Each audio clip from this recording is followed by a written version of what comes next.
Pour notre maintenant midterm, aujourd'hui, on va parler un petit peu du Michigan. Alors, on reviendra sur le Michigan parce qu'il y a plusieurs élections extrêmement intéressantes.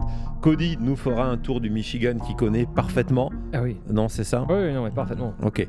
Donc, on refera un tour du Michigan, mais là, je voulais qu'on parle un petit peu en détail de ce qui est en train de se passer en Michigan pour deux raisons.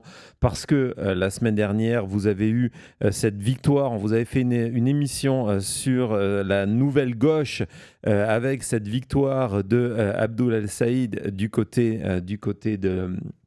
du Michigan pour les élections du Sénat, qui a déclenché vraiment un tsunami de déclarations, un tsunami de réactions, un tsunami d'attaques. Surtout, on va en reparler dans quelques secondes avec évidemment tout ce qui est lié au fait que Abdul El-Saïd est musulman, donc avec une énorme dose de racisme, y compris venant de la Maison-Blanche, surtout venant de la Maison-Blanche, qui a lancé le signal que tout était permis, y compris et surtout le pire. Ça a déclenché toute une vague également de commentaires, on va dire ça, dans certains médias américains qui ont été photocopiés, mais alors là, photocopiés à la virgule par les experts de Pipo français. J'en ai parlé un petit peu hier dans mon en direct de Flagstaff sur ces analyses un petit peu rapides en disant « Oh, ça va handicaper les démocrates, etc. etc. » C'est des thèmes sur lesquels on va revenir, donc je ne vais pas m'étendre là-dessus, mais il y a une deuxième raison pour laquelle ces élections sont extrêmement importantes, ces élections pour le Sénat. Le 3 novembre prochain, qui va opposer donc le démocrate Abdul El-Saïd au républicain Mike Rogers, c'est le fait que c'est un des objectifs des républicains pour flip de passer donc de démocrate aux républicains. Vous le savez qu'actuellement, si l'élection avait lieu aujourd'hui, Donald Trump, les républicains perdraient non seulement la Chambre des représentants, mais également le Sénat. Et donc, il faut être à la fois à la défensive du côté des républicains et en se disant, on va être à l'offensive. Pendant des mois, les républicains, en début 2024 jusqu'au début 2025, pensaient que la cible de choix allait être Jon Ossoff du côté de la Géorgie.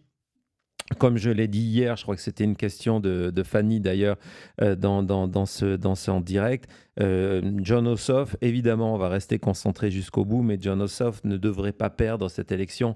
Loin de là, c'est peut-être même le démocrate qui va avoir la plus grande victoire du côté de la Géorgie. Et donc, peu à peu, on s'est intéressé au Michigan. Pourquoi on s'est intéressé au Michigan? Parce que déjà, on est dans cet État qui fait partie du Blue Belt, mais qui a été flip par Donald Trump aux dernières élections, qui est divisé avec des zones rurales extrêmement importantes. On a très souvent cette image de Michigan et évidemment de Detroit, des centres industriels, construction de voitures, mais au-delà de ça, il y a une partie rurale très importante, favorable naturellement aux républicains et à Donald Trump en plus. Et Donald Trump multiplie, on vous a montré plusieurs fois, il multiplie les opérations, les voyages vers Detroit, vers ses usines Ford, etc., pour prendre un petit peu de l'électorat ouvrier, un électorat ouvrier qui a été acquis très longtemps aux démocrates et qui, depuis 2016, bascule, ça ressemble un petit peu à l'évolution du Front National en France, bascule vers l'extrême droite et donc bascule vers MAGA. Et pourquoi, en plus de ça, c'est un siège qui est sensible? C'est parce qu'il n'y a pas de candidat sortant. Le candidat sortant, qui était un élu démocrate, a pris sa retraite. Et vous le savez combien il est difficile de déloger un sénateur sortant. On estime que c'est une avance dans les sondages entre 4 et 6 points. Donc, vous imaginez, vous démarrez une course électorale avec 6 points, c'est énorme. Et donc là, il n'y a personne. Donc, c'est déjà fragile. Et l'élection de Abdoul El-Saïd a fait poser des tas de questions. On va essayer d'un petit peu répondre en se disant, mais finalement, est-ce qu'il ne vient pas affaiblir le Michigan parce que c'est quelqu'un qui est trop à gauche, parce que c'est un musulman, etc., etc. Et hier, Fox News a publié une série de sondages pour le Sénat qui, globalement, est de très bonnes nouvelles pour les démocrates. Globalement, ça démontre que les démocrates vont flipper 5 États et donc auraient une majorité de au moins 51 élus au Sénat. Donc ça, c'est globalement. Mais la surprise dans cette série de sondages, c'est la victoire de Rogers, donc du républicain Rogers du côté du Michigan. Et on va voir qu'on va partir sur Nate Silver. Donc, je voudrais qu'on prenne un petit peu de recul par rapport à tout ça. Vous voyez qu'en moyenne, Rogers a une avance. Donc ça, on est sur le Substack de Nate Silver, qui est un agrégateur lui aussi de sondages, de data, etc. Il estime qu'il a une avance aujourd'hui de 2 points, quasiment 2 points sur El Saïd. Alors, il y a des bémols. On va regarder tout de suite pourquoi il y a des bémols à cette avance-là. On va essayer de comprendre ce que ça veut dire. Donc, vous avez le dernier sondage qui est Beacon Research, qui a été fait pour Fox News avec un échantillon assez important de registered voters. C'est important parce que le plus important, c'est les likely. Ce sont les gens qui sont sûrs d'aller voter. C'est le LV que vous voyez en dessous. De quoi? C'est le LV à la place du RV. Exactement. Les registered voters, ce sont les sondages qui sont légèrement plus favorables de manière générale aux républicains. Ce sont les gens qui sont inscrits sur les listes électorales. Mais je ne vais même pas rentrer dans la taille des échantillons, etc. etc. Donc, Fox News donne une avance aux républicains de 4 points. Et puis, on voit qu'en fait, ce sont les 3 derniers sondages qui vont dans ce sens-là. Vous avez Epic MRA, que je ne connais pas, et d'ailleurs, il est moins noté par Nate Silver. Et puis, vous avez le Glengarriff Group qui, lui, donne une avance de 10 points aux républicains. Et c'est super important parce que le Glengarriff Group, c'est un sondeur MAGA. C'est un sondeur MAGA, c'est un sondeur républicain. Et Elliot Morris, donc, qui est le concurrent, si vous voulez, à Nate Silver, quand il reprend la courbe de Nate Silver, et en général, lui aussi, ils ont la même courbe sur leur site, ils disent que ce sondage qui est arrivé de plus 10 a fait basculer de 4 points la moyenne. Ah oui, parce que c'est tellement important. On est dans une élection serrée avant ça. Regardez, du plus 0, du plus 1, du plus 5. Quand d'un coup, vous avez un sondage qui dit, voilà, c'est plus 10, ça fait basculer énormément les courbes. Et il explique, Elliot Morris explique que c'est pour ça que les courbes se sont croisées. Mais la réalité, c'est que, quels que soient les écarts, les 3 derniers sondages donnent une avance à Rogers. Et ce qui est intéressant, on va voir ce tweet de Nate Silver qui dit « Ouais, c'est la réalité aujourd'hui, mais quand on commence à regarder les fundamentals, c'est quoi? C'est les élections précédentes. C'est la manière dont le parti est uni. C'est l'argent qui a été relevé. C'est la participation aux primaires. Dans la réalité, le modèle de Nate Silver démontre que c'est juste une chute passagère qui est liée très certainement à une semaine d'attaque, on va en parler, d'attaque sans fin contre Abdoul, et que dans la réalité, il est toujours favori au niveau du Michigan. Donc évidemment, on va suivre ça. Mais donc au cœur de ce qui vient de se passer en une semaine, et évidemment, il y a eu, vous le savez, mardi dernier, des primaires du côté du Wisconsin où il y avait beaucoup d'espoir du côté des républicains. J'ai vécu, alors que j'étais en vacances, je sais, j'ai décidé de me faire ce cadeau, de suivre cette nuit électorale, et entre autres, je la suivais via plusieurs comptes républicains. et les contre-républicains, mais ils allumaient des cierges, ils priaient pour que Francesca Hong gagne, Ouais. parce qu'ils avaient prévu de dire, ben voilà, c'est une candidate d'extrême gauche, et on avait des attaques faciles. Ça faisait 3 jours de suite que Fox News ne parlait que d'elle, et quand il faisait une pause, c'est pour parler de Abdul El-Saïd. Donc, vous voyez l'esprit. Et donc, il est passé à travers ça. Il va y avoir évidemment des publicités, des manières de contre-attaquer. Tout ça, on va en voir quelques-unes. Mais c'est Trump lui-même qui a donné le signal d'attaquer Abdul El-Saïd, entre autres sur Truth Social, mais pas que, parce que c'est le jour où il était à Las Vegas et on vous avait passé en direct certains extraits de Trump qui très ouvertement était raciste. Il utilise désormais, on est passé de Abdul El-Saïd à on donne son nom en entier pour encore rajouter dessus. Dans ses premiers Truth Social, on va le voir, je pense qu'il le qualifie de islamiste, et dans son dernier message, il le qualifie, donc vous voyez, vous avez le nom encore une fois en entier, Abdullah Rahman Mohamed El-Saïd, donc d'islamiste, et dans ses 2 derniers messages sur El-Saïd, il le qualifie de djihadiste. Donc on est passé à c'est un terroriste. Si vous allez élire El-Saïd, il est terroriste. Wow. Parce qu'il est extrêmement dangereux pour les États-Unis. C'est vraiment l'ultime. On est passé de communiste, musulman, islamiste, djihadiste. Ouais. C'est l'échelle d'extrême qui a monté à son plus haut niveau. Et nous sommes que le 14 août 2026. Et donc, ce qui est très clair, c'est que du côté de Abdul El-Saïd, on est évidemment conscient de ça. Et au lieu de ne pas parler de ses origines, de son nom, etc., on a décidé de partir à l'offensive sur ce sujet-là et sur l'idée aussi, avant de voir le nom, Thomas, qu'il est dangereux. Hein, c'est ce que les républicains disent. Si vous élisez El-Saïd, c'est extrêmement dangereux parce qu'à terme, il va installer la charia, à terme, il va attaquer les États-Unis, etc. Et il a fait un spot sur cet aspect dangereux. It's funny, they're taking to calling me dangerous. Now, I wonder why you would call somebody from my background with my faith dangerous. You heard that before?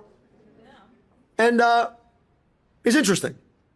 You ask the folks living in these communities, the grandma whose grandchild finally got a pair of glasses, if I'm dangerous. Ask the folks living in Southwest who finally saw somebody stand up to the polluters in their neighborhood, if I'm dangerous. Ask the parents whose kids were in Detroit public schools when we made sure that there wasn't lead in those schools, if I'm dangerous. Ask the folks who got Narcan that saved their lives, whether or not I'm dangerous. Ask the folks who got a medical debt relief check if I'm dangerous. I'm not dangerous if you need government to work for you. But I tell you what, I sure am dangerous if you're one of those folks who's a corporation or a special interest or a politician who does their bidding, who's stopping government from working for you.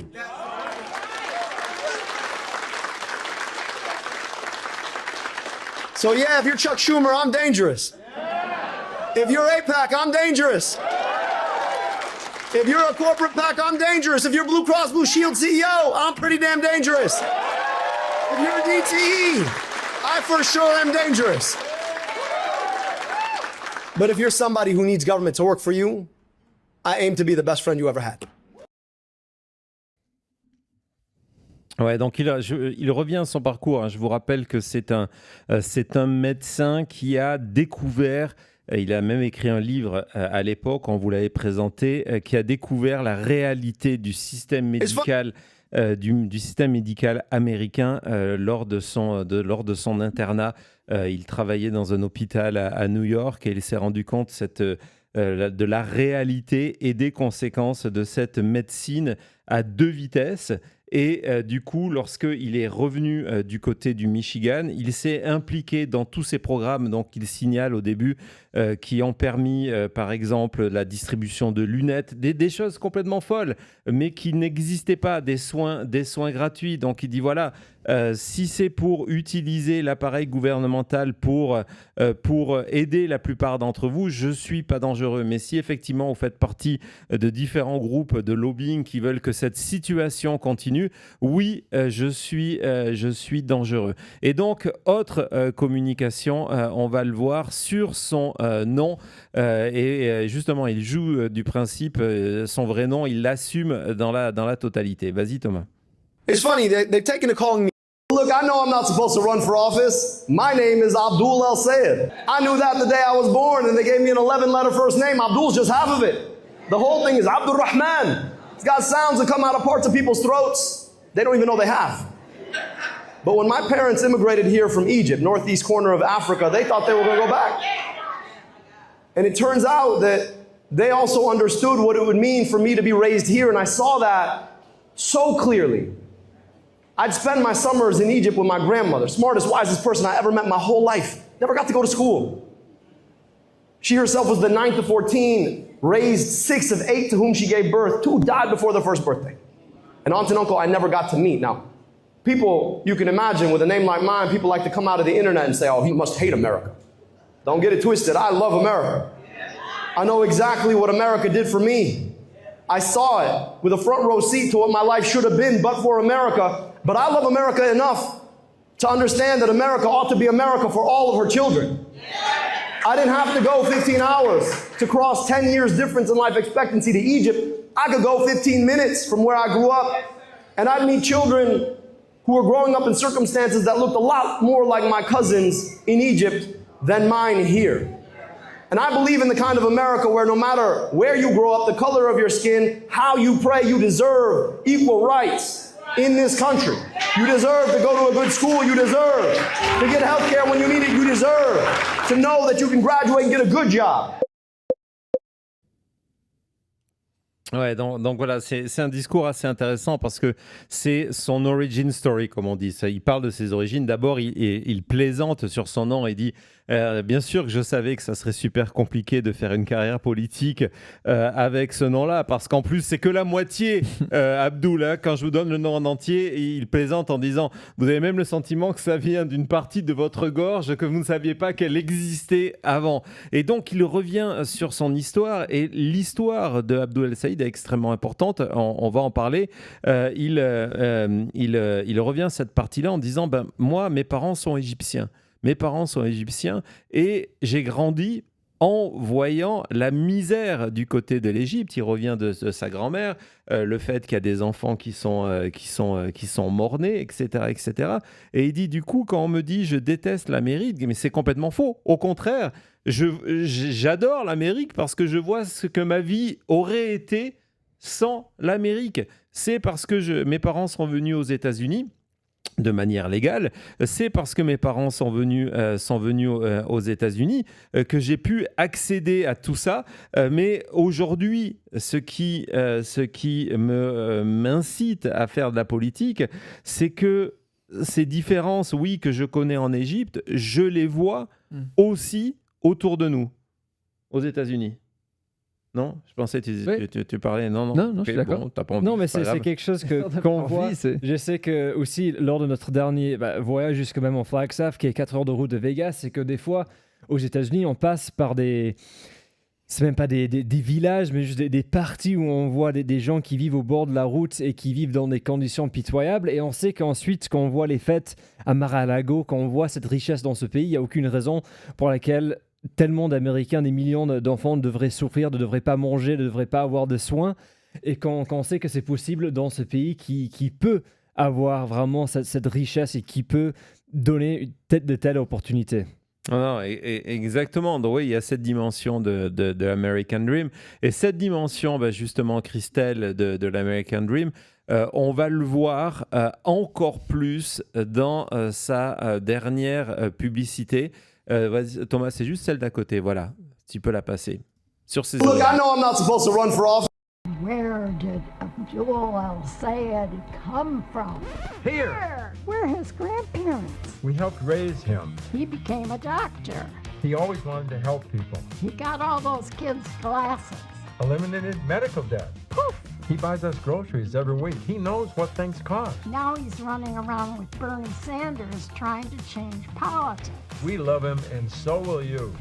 Too much. I'm Abdul al-Sayed, and I approve the heck out of this message. Language.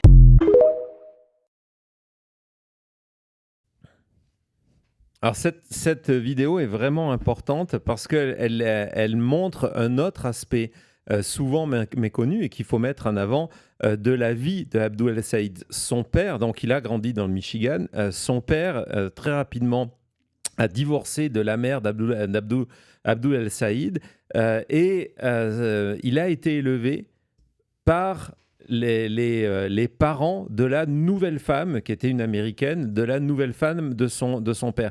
Il a été élevé, ses grands-parents, c'est ce couple qu'on vient de voir. Donc on joue sur le truc en disant mais d'où est-ce qu'il vient ce gars-là, hein, regardez dans le côté noir et blanc, mais c'est qui il vient de qui avec ce nom, etc. Eh ben, il vient de nous, c'est nous qui l'avons élevé. Et c'est aussi une des particularités de El-Sayed. Il a été élevé toute sa vie dans le Michigan par ces familles-là. Il faisait partie de l'équipe de basket, de l'équipe de lutte, etc., où il était capitaine à chaque fois. Donc, il a vraiment eu la vie d'un pur jeune américain. Et donc, l'idée d'afficher ses grands-parents dans les pubs, je trouve que c'est pas mal du tout. Oui, c'est très bien. Et juste cette histoire, je crois, en général, pour un candidat qui dit oui, je sais que j'ai un nom difficile, oui, je sais qu'à certains, ça fait peur le fait que je viens d'un autre pays et tout ça, de pouvoir se présenter, je crois que c'est très important, de pas avoir peur, de dire voilà qui je suis, voilà, venez m'apprendre, comprendre. C'est comme ça, en fait, en général, je crois, quand on s'approche des gens, c'est quand on comprend leur histoire, qui ils sont, et on se dit, mais en fait, à la fin, il n'est pas si différent que moi. Peut-être que moi aussi, j'ai grandi avec mes grands-parents. Peut-être que moi aussi, mes parents, ils sont allés quelque part dans un autre pays ou dans un autre état pour me proposer une meilleure vie.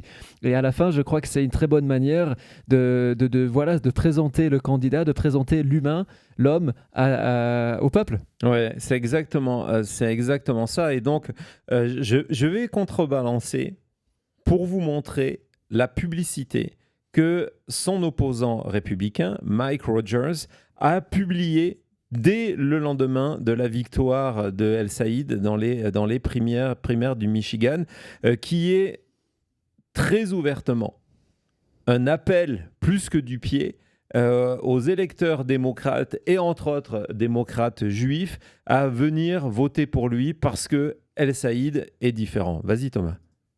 Where did Abdul If you're among the majority of Democratic voters that woke up on Wednesday feeling, well, hopeless, because the person who won does not represent your values, well, just know there is still hope.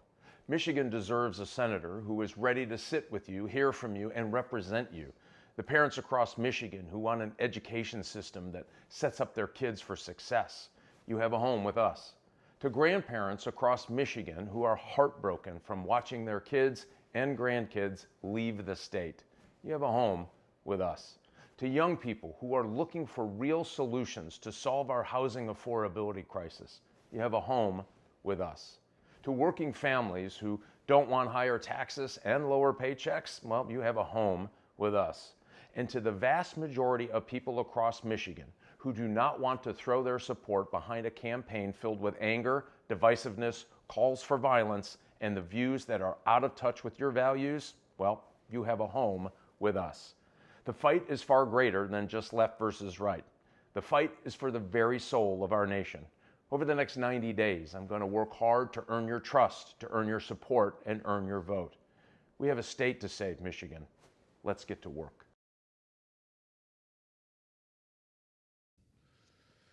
Alors, sur le fond, on va parler de la forme. Oui, le chat, on va parler de la forme. Mais sur le fond, c'est chat, très clairement on est déjà. en disant, voilà, si vous si vous cherchez un candidat qui représente vos valeurs, venez vers moi. Donc, il faut sauver le Michigan. Il faut sauver le Michigan de qui? D'un candidat qui est dangereux, qui s'appelle Abdulrahman Mohamed El Saïd. Donc, voilà, vous avez compris où on va. Sur la forme, évidemment, moi non plus, j'ose pas lire le chat. Thomas, je compte sur toi parce que je veux garder le contrôle de cette émission. Sur la forme... Thomas, merci. Sur la forme, évidemment, la première pub de Rogers, elle a été, piratée par la performance de son épouse aussi. À côté, et comme Thomas le disait, à sa défense, c'est que... vas-y. Mais c'est quelle idée! Il fait un monologue d'1 minute et demie et on a placé son épouse à côté. Elle a rien à faire, elle ne sait pas quoi. Elle est juste assise à regarder lui et la caméra. C'est vraiment, c'est pas lui faire un cadeau. Non, c'est pas lui faire un cadeau. Et évidemment, les internautes tout de suite ont remarqué ça. Il y a des. Tu peux nous montrer d'ailleurs parce que évidemment tout ça a été recyclé pour faire des mèmes en disant voilà, venez voter pour mon mari, pour Mike Rogers. Voilà, c'est un aspect choisi par les républicains de dire si vous êtes démocrate, il y a beaucoup d'allusions aussi aux électeurs âgés en disant si vous êtes des grands-parents, etc., parce qu'on sait que ce sont des électeurs qui vont aller voter, mais c'est une manière relativement soft. Il y a aussi des pubs qui sont beaucoup plus agressives contre El Saïd. On en verra tout au long de cette campagne. Vraiment, si vous n'êtes pas encore abonné à la chaîne, cliquez sur la chaîne notification parce que cette rubrique, maintenant Midterms, on vous la fait tous les jours et elle débouchera sur une nuit électorale le 3 novembre prochain, une émission historique qui ne durera pas 45 minutes, peut-être 45 heures, on verra. Hier, sur Maintenant Média, je vous expliquais comment j'étais persuadé que de toute manière, on va vivre une période extrêmement compliquée pour la démocratie américaine du 3 novembre au 3 janvier 2027. Donc, si vous n'êtes pas encore abonné, allez-y, c'est complètement gratuit. Cliquez sur la chaîne notification. On vous montrera ces pubs complètement agressives. Mais avant ça, je voulais vous montrer comment, du côté de Abdul El Saïd, je ne sais pas qui le conseille, mais c'est vraiment des bons. On a décidé à la fois de détourner la pression sur son nom et ça, c'est très trumpien et c'est très Karl Rove avec Bush dans les années 2000, de, en fait, utiliser le nom de son opposant contre lui. C'est-à-dire, OK, il peut se moquer de mon nom, Abdul, mais la réalité, son nom, c'est quoi? Et le nom de famille, on l'a vu, c'est Mike Rogers. Et il y a une expression aux États-Unis où vous dites Rogers, pour dire OK, au garde à vous. Et donc, regardez ce qu'en a fait Abdul El Saïd, c'est brillant. Vas-y, Thomas. If you're among the majority of I'm up against a guy named Mike Rogers. And Mike Rogers, well, he's decided that he wants to focus on my name. My 11-letter first name. Now, Mike, I'm just going to remind you, if you don't know how to say the name, keep the name out your damn mouth.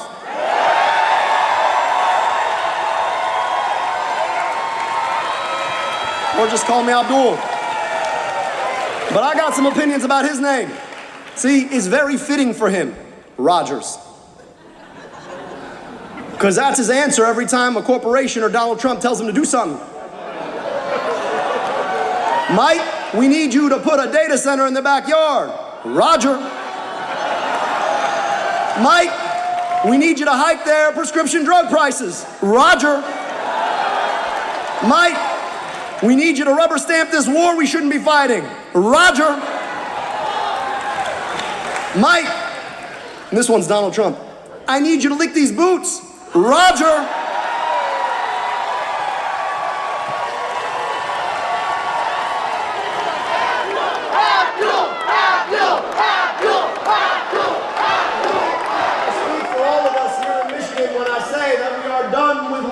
Go back to Florida where you belong.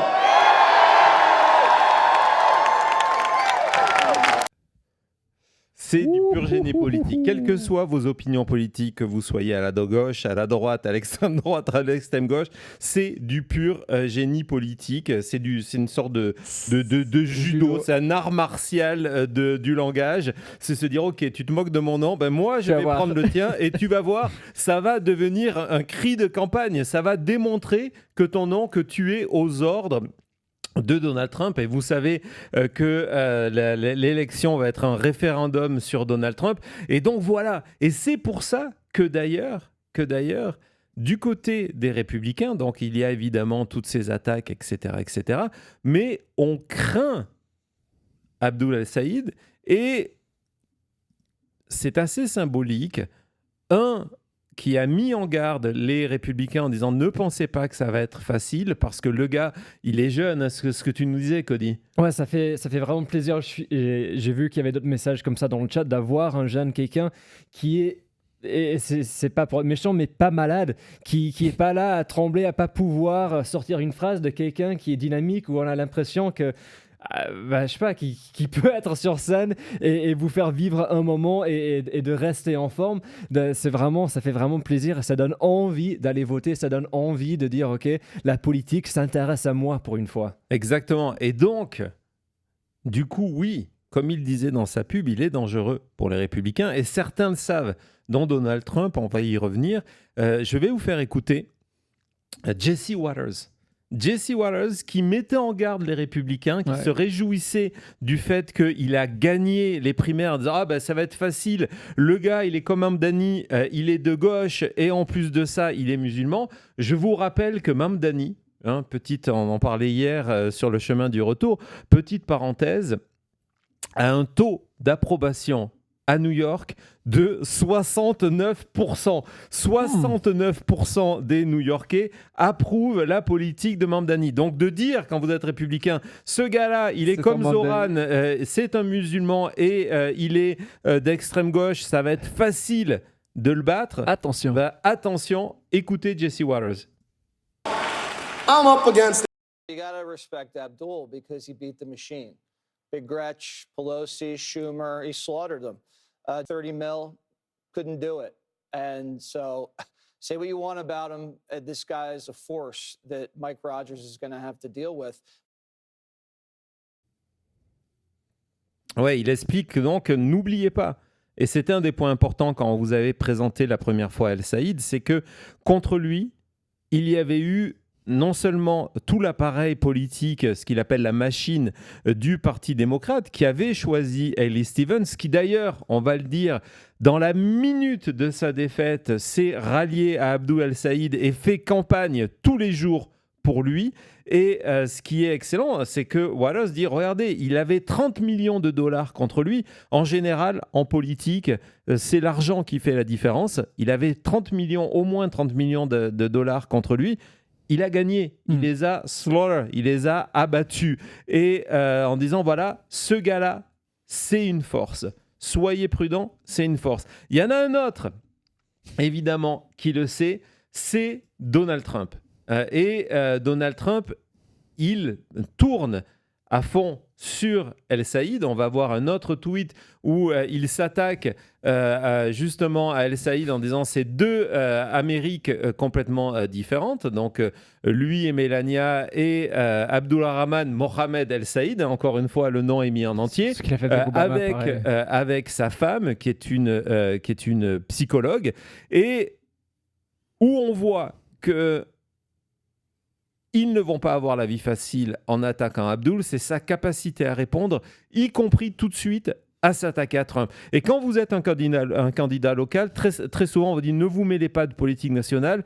Ça peut que vous faire du lui, mal. non, il va le faire, il va s'attaquer à Trump. Vas-y Thomas. You gotta respect Abdul because Speaking of President Trump, last night he posted on social media a photograph of him and First Lady Melania Trump in formal attire. Next to a photograph of you and your wife, you appear to be in a restaurant booth or something. Your wife is a psychiatrist. She's wearing a hijab. The caption was two very different Americas. What was your response when you saw that? Yeah, he's right. One in which your overlords are two people who don't like each other but joint in the interest of making billions of dollars off of you, or two people who genuinely love each other, enjoyed some pancakes together, want to come together to build the kind of America where they can raise a family and know that that family is going to have the good things. So yes, you got two different visions of America. Donald Trump's vision is the one you're living in right now. Can you afford your gas? Can you afford your groceries? Do you believe when you look your kids in the eye that they're going to have a better future than you did? And Sarah and I are running because when we look our daughters in the eye, Amelie and Cyrine, we want them to believe that they're every bit as able to have a better future than the one that they could have had under the Trump administration, that they can live together with their sisters and their brothers in America in a way where they lock arms to build the good things that they deserve together, where they know they'll have the health care that they need and good jobs, and that they don't have to go 15 minutes and know that there are kids who live 15 minutes away whose lives are very, very different than theirs because we've been for far too long okay with a level of inequality in this country. I want them to live in an America where they can breathe clean air and drink clean water. And actually, Sarah and I like each other. I don't know about the First Lady and the President, but from what I've heard, it's a bit of a rocky road. Breaking this morning is the news. Ah, il dit, ouais, il a raison, Trump. Ouais. Two different Americas. Mais je vais vous expliquer pourquoi.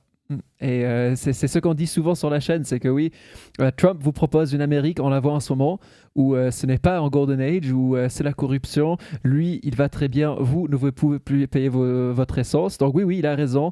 J'ai une autre vision de l'Amérique et il s'attaque directement à Trump pour les raisons, il dit, pour lesquelles il se présente.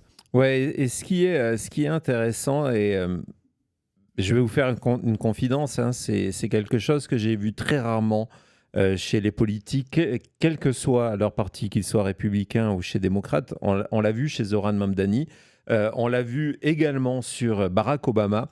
C'est cette capacité à pivoter immédiatement en restant sur le message. C'est-à-dire qu'il pourrait rester sur ces deux photos, sur Melania, attaquer sur Melania, attaquer sur Trump. Il dit non, je suis là pour faire passer mon message en disant oui, c'est deux Amériques. D'un côté, vous avez, comme vous le dit Thomas, cette espèce de Golden Age, et de l'autre, c'est des parents qui ont décidé de rentrer en politique parce qu'ils veulent un meilleur avenir pour leurs enfants. Et c'est le rappel de tous ces thèmes de la crise économique et de la manière dont l'impact les Américains. Et ça, c'est super fort et c'est très rare. Encore une fois, Thomas disait que si son nom n'était pas Abdul El-Saïd, c'est quelqu'un qui aurait 20 points d'avance dans les sondages et dont on dirait, parce qu'il est né aux États-Unis, c'est un citoyen américain, waouh, 2028 ou 2032, c'est peut-être jouable pour lui de gagner la présidence américaine. Absolument. Il fait tellement de bien et je crois aussi qu'il y répond. Et cette manière de pivoter sur le message répond à cette fatigue qu'on voit, cette fatigue que ça soit le slop de Truth Social, les républicains qui attaquent les journalistes, tout ça, ça fait 10 ans et on en parlait beaucoup, qu'on est arrivé au moment où la plupart des Américains ont une fatigue de cette espèce de mudslinging où on s'attaque pour rien et en fait tout ça ne change pas la vie des électeurs. Tout ça n'aide pas les gens. Ces attaques sur tout social, tout ça, et de répondre de ce côté-là, de dire moi, à la place de me battre et de me moquer de Trump, et non, je vais parler des thèmes, des sujets qui sont importants pour vous. Et je crois que ça fait beaucoup, beaucoup de bien à des gens qui cherchent de l'espoir, cherchent quelque chose de nouveau. Ouais, et en plus, il a un autre point commun avec, par exemple, Gavin Newsom, c'est qu'il ne se laisse pas faire. Et c'est peut-être pour ça que depuis d'ailleurs une semaine, Donald Trump n'attaque plus pour l'instant Abdul El-Saïd. Il reviendra là-dessus, c'est certain, mais il le fait moins. On va le voir comment interroger, non c'est la troisième, interrogé par un média anglais qui lui rappelle que Trump vient de l'accuser d'être il vient d'accuser El-Saïd d'être une merde, c'est le terme, vous allez voir. Vous allez avoir la réponse immédiate, comme si rien n'était, de Abdul El-Saïd. Vas-y Thomas. Speaking of President Trump, last night he posted. And he says, if you pardon the language, you're full of shit. What do you say to that? At least I don't let mine go in the middle of the Oval Office. Abdul, how are you doing? I'm good. I'm from Sky News in the UK. Nice to meet you. James Matthews. Very, very quick, one question. Donald Trump says that Donald Trump seems to think you're a gift for the Republican Party. What do you say to that? Good to meet you. Abdul, Donald Trump seems Nice to think to meet you're you, a gift to the Republican Party. What do you say to that? I'm a gift to the state of Michigan, God willing, and hope to win this election. And he says, if you pardon the language, you're full of shit. What do you say to that? At least I don't let mine go in the middle of the Oval Office.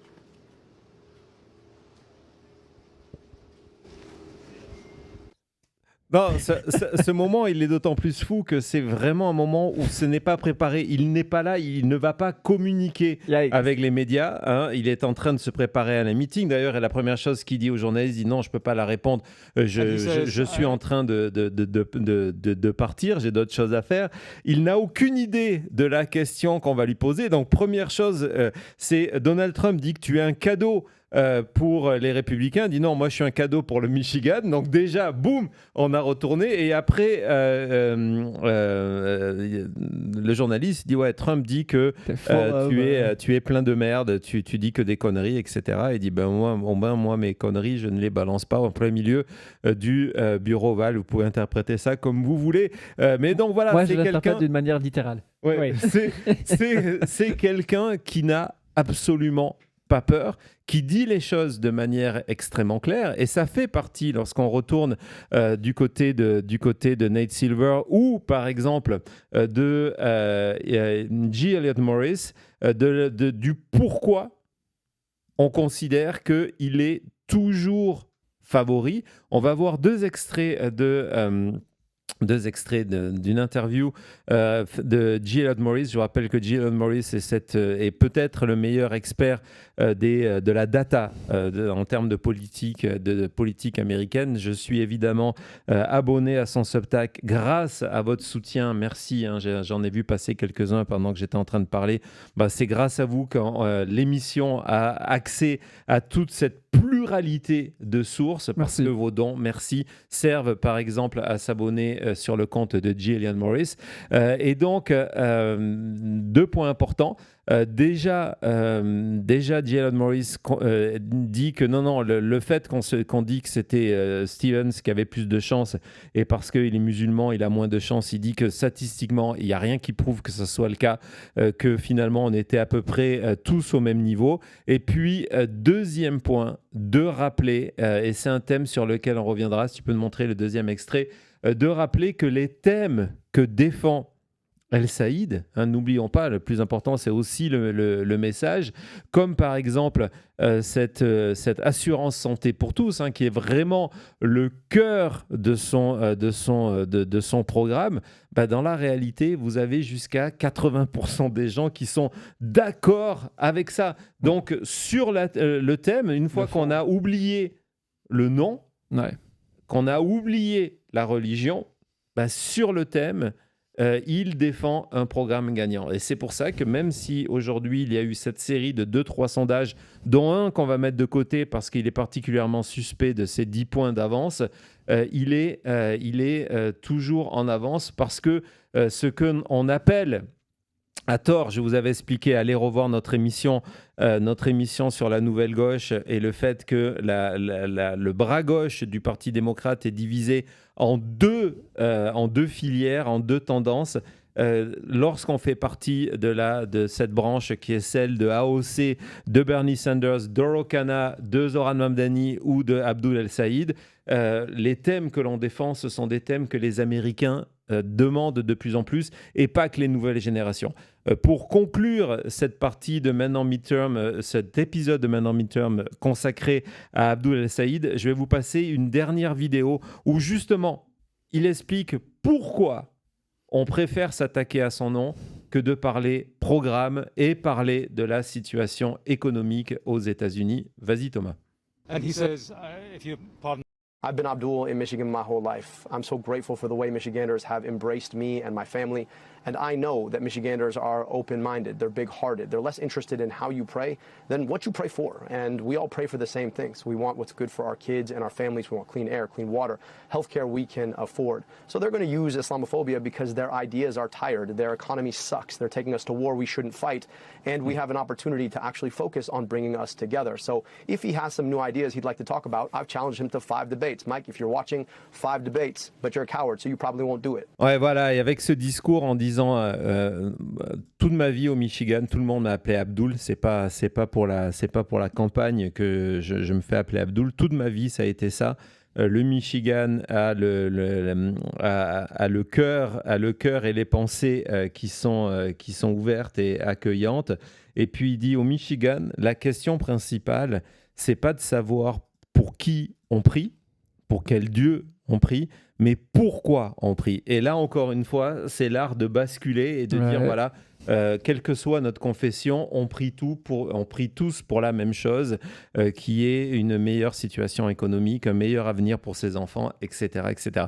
Donc évidemment, ça va être une campagne qui va être formidable à suivre, une campagne extrêmement compliquée, hein. C'est clair qu'il a face à lui la machine républicaine. Je voyais que les ressources publicitaires investies en publicité télévision du côté du Michigan, c'est le 2e État le plus important pour les républicains. C'est là où ils ont investi pour l'instant le plus d'argent pour venir le détruire, en disant en gros, c'est pas forcément de voter pour Rogers, mais c'est pour voter contre Abdul El-Saïd. Donc ça va être extrêmement intéressant à suivre. Il a un terrain miné devant lui. Ce n'est pas acquis. Les fondamentaux à la journée d'aujourd'hui le favorisent toujours, mais ça va être une campagne extrêmement compliquée. On va évidemment vous la suivre, et notre travail, tout à l'heure, je voyais passer un mot dans ce sens-là, je ne sais plus c'est qui l'écrivait, merci, c'est aussi de vous faire découvrir ce genre de candidat qui n'a pas forcément l'attention à l'international, et d'aller plus loin que les 2 ou 3 lignes que vous avez pu entendre ou lire sur les plateaux français ou lire dans la presse francophone qui résume Abdul El-Saïd à ça religion, ou sur le fait qu'il est à l'extrême gauche. Voyez, c'est beaucoup plus compliqué que ça. Vous avez désormais tous les éléments pour juger. On reviendra là-dessus. C'était Maintenant Midterm. À tout de suite.